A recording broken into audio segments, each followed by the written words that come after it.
Good afternoon. Today's topic, not an easy one to talk about, is the transgender movement from a spiritual, meaning the spirit world perspective. Spiritual, not in the way that it's thrown around in the New Age community, but spirit world would be a better way of looking at it, or the interdimensional planes of existence, or the afterlife. So I'll start by talking about just a quick recap about the spirit world. So if the word triggers you, you might want to think of it as the afterlife. And if you don't believe in that, and that word triggers you, then you might want to call it the dimensions. And that might be an easier word to think of. And if that doesn't work, you might think of it as the aliens. And skeptics sometimes go from scientific thought to so much skepticism. The only way they can process what's going on in the spirit world is by thinking of it as actual aliens from other planets wreaking havoc and affecting us. And it's not actually, although there are issues going on with the spirits of other planets that are doing things here on our planet, and also beings that were on our planet once upon a time that are now on alien, living on taking up residence on other planets in spirit body. The actual subject is how the transgender movement is, where it's coming from. And so it's a sad topic because I see, I don't know a lot about the movement, because I don't watch a lot of the news, and I don't like to just feed on the information ghetto, so to speak, of the debates and so forth. But the initial impulse when I first heard about these transgender ideas being passed to even let kids genderfy into different genders, whatever you call it. I don't know the lingo because I never watch any of it. But I've glimpsed at a few things. And today, because the topic came up with a friend, and then that got me kind of piqued in interest because I already knew what was going on from this in the spirit world, that I felt like I should make this video to help people explain what's going on. And also, just to have compassion. The woke crowd supposedly has lots of compassion for it, and the other side is just livid with disbelief even that this could be even occurring, this kind of madness, as it's thought of. Well, so when you look at it from a spirit world perspective, it's so enlightening. There's so much to know because it's very simple, actually. So you're designed with the soul. If you think of that soul as something that's created that needs a vehicle, in a sense, to express itself in, right? And so the first vehicle that it desires, you could say, or longs for, which is part of the soul's nature.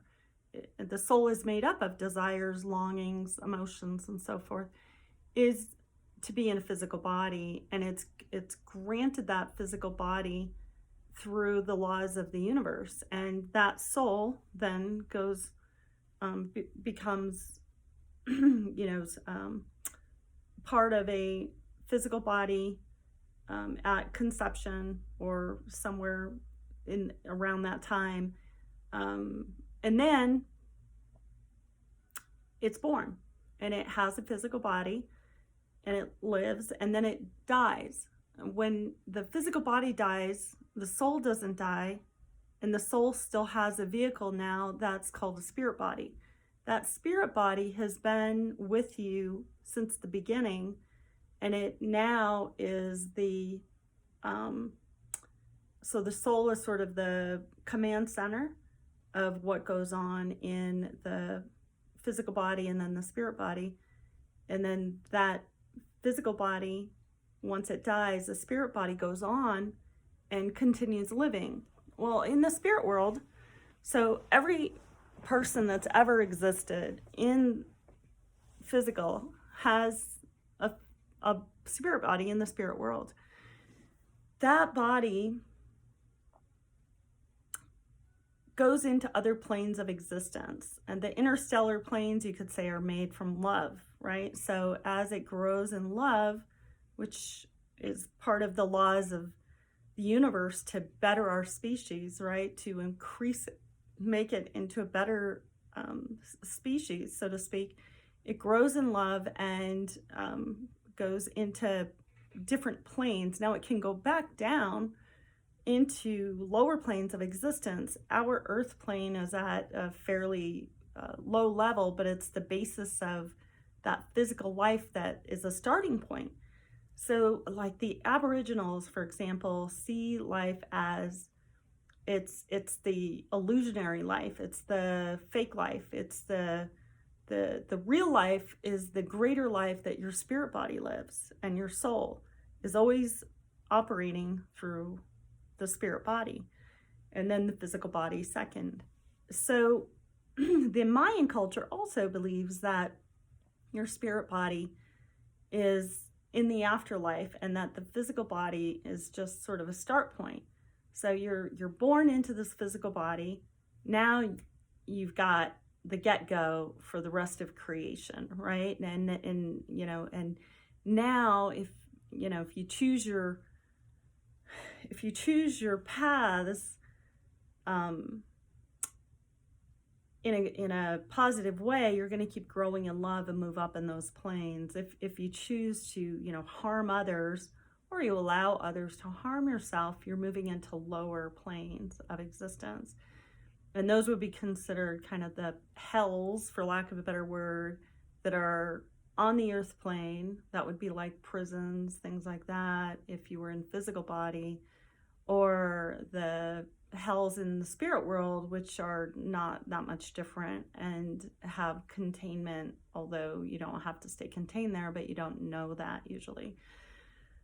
So back to the transgender, you're wondering, how the hell does any of this fit with the transgender stuff? So when someone dies, and I just had a guy the other day that I checked in on who had passed a couple weeks ago due to an opioid overdose. And because of the way he passed, and again, by the time I checked in, he was already picked up by other spirits. So he was in a containment box, much like a prison cell in a sense. And he had been placed there by a spirit guide who came to him and told him that was his fate, basically, and that he needed to stay there and think about his life, and that they would be back for him when it was time to reincarnate. And then I was also getting a message that they were trying to, now this was coming through from a different place, so I don't know if it's completely accurate, but that those spirits were trying to set his sister up, his little sister, to be impregnated, and that then he would be able to overcloak that newborn baby. Now the problem for this guy is that he believes in reincarnation. So your beliefs are going to make you vulnerable to whatever happens in the spirit life. If you believe that because you took down the World Trade Center, you get to have 20 virgins, well, there's going to be some spirits to give you that in a sort of heaven-like setting, or whatever you can imagine that you believe, even though you were doing a dirty deed through a legion of very dark spirits. Again, those are just people that have passed. So those processes happen because of our beliefs. So we're basically giving up our free will when we have a belief that's not in alignment with how the great plan is, or the greater laws that are in alignment with love. Now, the reincarnation agenda and idea is not in alignment with love. It's not actually in alignment with love at all. Because if you think about it, it's a pretty much awful nightmare. You're going to go round and around again. It's never going to end. And you might get lucky and you might not, or you might get to choose your parents, or you don't know, depending all based on your beliefs. All of those beliefs are basically saying, I give up my free will to this belief. So then spirits come in when you pass, and they're just people that were here on earth, some of them a long, long, long time ago, and some of them are more recent. So you could have a really nice lady coming up to you that was part of the New Age community 50 years ago that would say, you know, come with me. We have your new body ready for you to reincarnate in, and we're happy to show you that. No, there's this little perfect family, and there's the newborn baby, and that's yours, and they have a process that embeds you in it, and you believe it's a container that you are stuck in once you're in it, and you don't have this an idea that you can actually leave that body. So the belief is embedded in you from the get-go, like that reincarnation, you get another body and you have to go through it again. So there's a video about all this. It's called My Past Lives, Oh Really? And I just made that yesterday, actually. And I want you to go through and listen to that so you can kind of gauge in exactly what all of this kind of is about. And now I'm going to kind of talk about how the transgender thing works. So when you pass, you're in the afterlife, a spirit comes up to you. Now it could be, you know, a terrifying spirit. It could be a really nice one. It could be anything, dependent on what your belief system kind of has you in for. If you think you were a really bad person,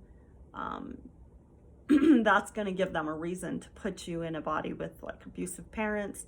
And law of attraction is going to bring some of this stuff together in a natural way, so it's going to seem like it's right? So you're going to be like, oh, I deserve this, or I deserve that, or, you know, this is great, or this isn't great.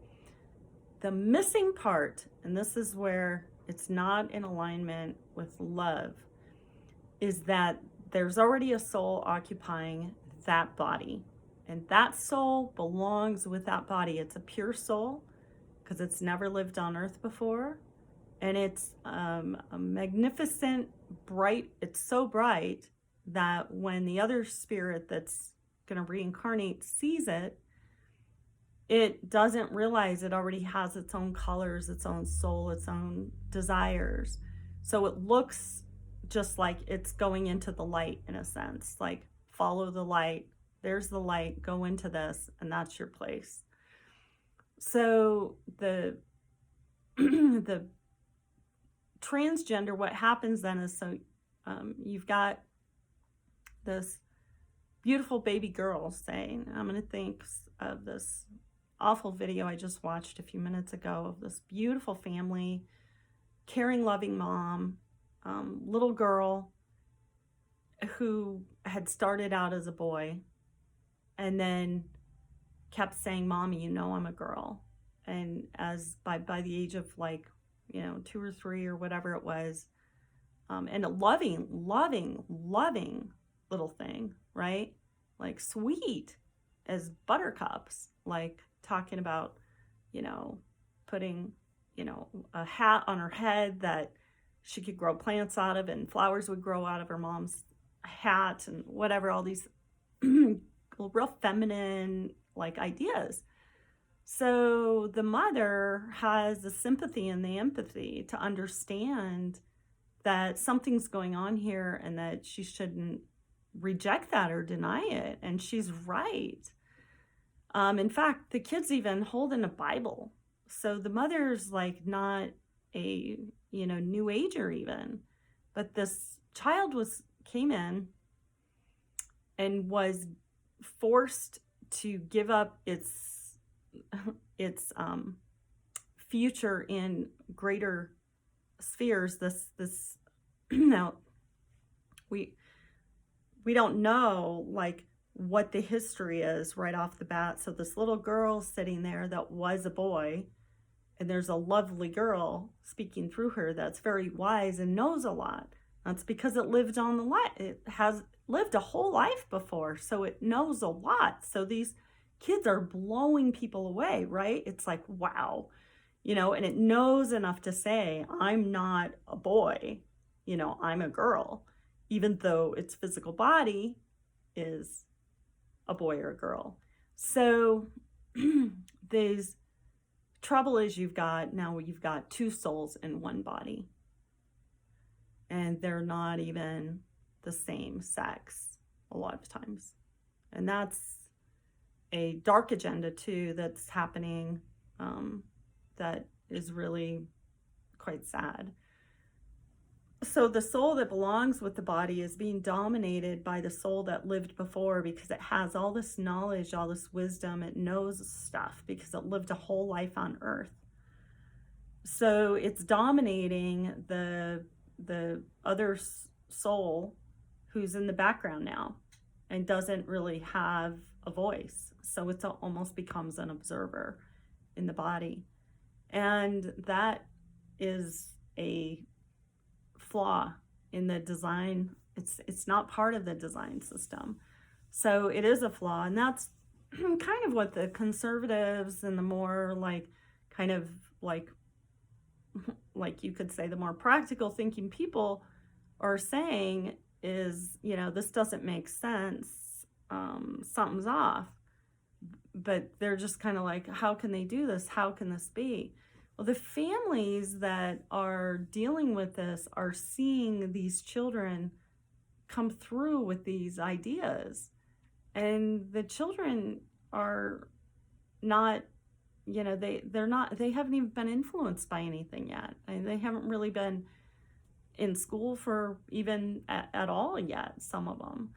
So we need to have some compassion. And we can't do an exorcism. So that's, those are wrong. And they actually are kind of cruel, right? So what we want to do though, as mediums, and this is part of why I started my mediumship group, and the Tree of Life religious group is actually for the ayahuasca and the mediumship, mainly to contact with the spirit world, which ayahuasca helps you do. So the thing to do is get a medium with the child, somebody who's heard nobody else is talking about this, nobody else knows this really, it's pretty new. Get somebody who has heard this, or get a medium, somebody who can work with this, listen to this video, and then, close your eyes and go into communication with the spirit that is in that body and explain so in this case, it would be like you have this little girl who used to be a boy. So it's a girl spirit that's dominating. So it's a girl that probably lived a whole full life. If there's any health issues in this child, it's from almost indefinitely, unless the parents have some major issues, it's most definitely from the person who passed and is now occupying that body. And that's almost like a curse on the family from the dark side to plant that child even in there to torment that family a bit. So if there is if you see that, you have a child with leukemia or something that's kind of like, oh my God, how the hell did this happen?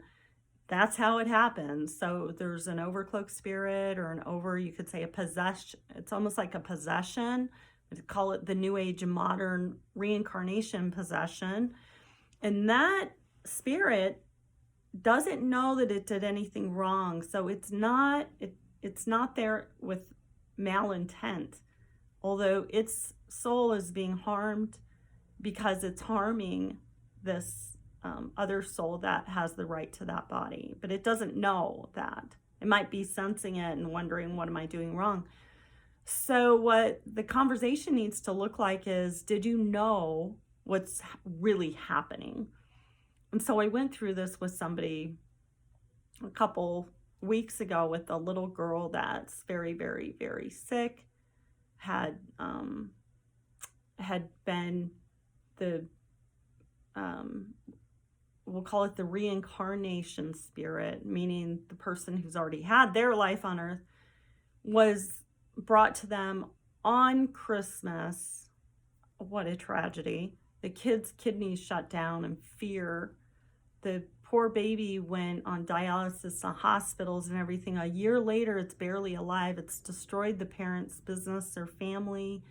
There's complete madness and mayhem in that whole last year for them. And that being that was in there had no idea. So it was told to go there. It was a young enough age that it wouldn't throw any red flags out. So it's a year old, right?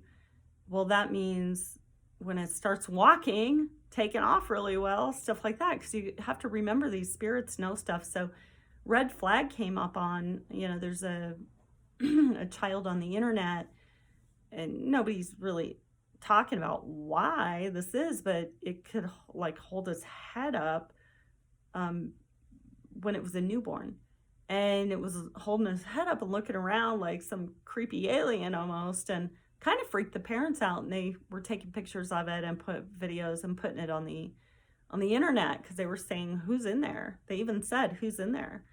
So the reincarnation spirit doesn't know that it was put into that body malintentedly with an agenda that, and I haven't really gone into the details on that stuff yet, but the point is, we want to treat them both with respect. You've got at least two beings in there. You can assume that if there's a transgender, binary, anything that's going on that's confusing for them, or even a major childhood illness, right, at onset, at birth, that doesn't fit with who the parents are. They hook in to the parents to some of that there's definitely something there that allows even that to be hooked into. These aren't just random. So if the parents believe in reincarnation, that's a hook in for their kids to be possessed. If the parents have other, it kind of gets complicated, but there's ways that these spirits can hook in. So it's granting free will, kind of. And you remember these old tales where it was like your firstborn child will be whatever sacrificed, or your firstborn will be taken by Rumpelstiltskin or whatever. So it's a little bit like these old tales of how spirits can access these infants and small toddlers even, and be granted access through the parents' free will, and through the babies, because of the parents' free will, is granting that access. So they don't know how they're doing that. They don't know consciously, or they wouldn't do it, of course. It's the same way we attract any kind of accident or tragedy in our life, but there is a law of attraction there that's allowing that granting of free will. So again, the conversation needs to be had with a medium needs to do that, and you don't have to even be a good medium. You just need to try, because if you treat both souls with respect, so you can say, apologies, my name is Lulu. I'm here to set some things right. I see there are some problems here that have been, harming you and harming this body. that you're occupying and harming the family, and also creating confusion, even outwards in the society and the community. And I want to let you know what that is, and I want to help you set that right. And so I'm telling you now that because of your beliefs in reincarnation, or because of something that happened to you right at your death, even, that's allowed you to be guided into being in this body that actually already has a soul. And because you already lived a full life on earth, or a partial life, it could even be a small, short life, but because you already lived a life on earth, you're dominating that soul that's in there.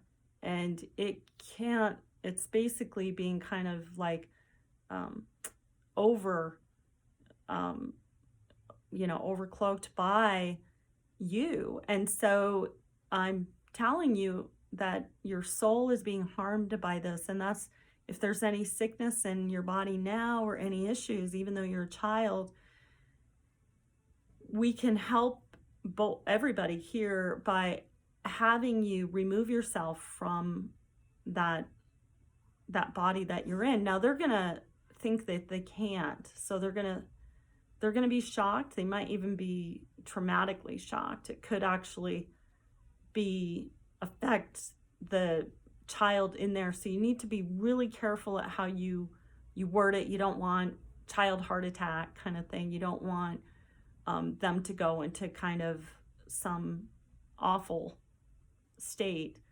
And you want to encourage them that if they think about it, that they already had a life on earth, and ask them if they can remember it. And they're going to tell you it. And when they tell you it, you can say, no, see, that kind of confirms you've already lived a life. And so you're kind of being hooked in by this reincarnation idea. And that only started back in the 1800s. And when the Eastern culture, like the Dalai Lama, reincarnates, they're actually not entering that next child's body. The past Dalai Lamas are just spirit guides around them and helping. So they're not actually getting in that body and carnally carnating. That's sort of a word that was misinterpreted and put upon in the New Age communities, and it's really causing a lot of suffering in our world. And both souls are suffering. There's a lot of beauty in it too, because you could have this brilliant child that's got all this wisdom and all this, like, it's so amazing. And you could think, how can I deny it? It's right to be a girl, even though it was born a boy. What was me? What do I know? I guess God made it that way. Well, that's not exactly true. God made it the way it was born, and it was, it was overcloaked. I'm not saying that there's no such thing as like a gay soul or anything like that. So please don't misinterpret and think I'm against anything that has to do with your soul itself being more feminine or masculine. So the red flags to look for are that the child talks about its last life and it knows details. It could be ancestors even. So it could be like, oh, my grandpa died and now my grandpa is my son. But that all seems cool, because it just seems like reincarnation's happening, and it's it's causing even more belief in that by having that child say, I used to be grandpa. It's like, oh God, I guess reincarnation's real, we need to buy it.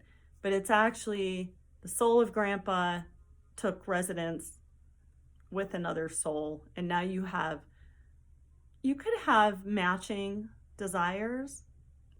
There could be some matching emotions and stuff, but there could also be a dominating force that's clashing with that.